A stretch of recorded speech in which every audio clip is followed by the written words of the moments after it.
क्या बिहार चुनाव के बाद इंडिया गठबंधन टूटने की कगार पर आ गया है?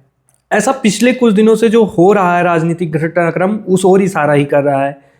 दरअसल कांग्रेस का प्रदर्शन इंडिया गठबंधन में सबसे बुरा रहा है, चाहे महाराष्ट्र रहा हो चाहे बिहार। बिहार चुनाव में तो कांग्रेस सिंगल डिजिट तक नहीं पहुंच पाई, जहां एनडीए 200 के पार हो गया वहां कांग्रेस सिंगल डिजिट नहीं पहुंच पाई। उसके बाद से इंडिया गठबंधन में नई नई आवाजें उठ रही है। कुछ लोग नेता बदलने की बात कर रहे हैं।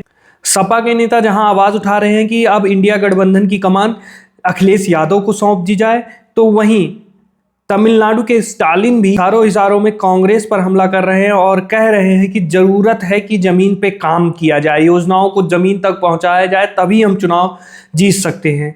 वहीं उद्धव ठाकरे ने भी महाराष्ट्र में जो लोकल बॉडी के चुनाव होने हैं, नगर पालिका के चुनाव होने हैं, उसमें साफ साफ कह दिया है कि हम कांग्रेस के साथ चुनाव नहीं लड़ना चाहते हैं। वैसे तो ये कांग्रेस का जो इंडिया गठबंधन है वो पूरी तरह से फ्लॉप ही रहा है, और चाहे वो दिल्ली में हो चाहे हरियाणा में हो, कहीं भी ये एक जैसा एक साथ नहीं दिखा। लेकिन ये जरूरत के हिसाब से उस जगह लड़ते हैं जहां पे इनकी सहमति बन जाती है, वहां भाजपा के हराने के लिए एक हो जाते हैं। बाकी जहां कांग्रेस की सुविधा नहीं बैठती है वहां कांग्रेस अकेले चुनाव लड़ती है।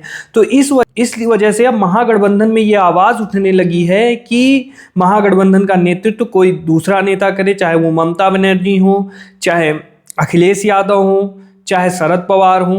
तो देखिए आगे महागठबंधन का क्या होता है।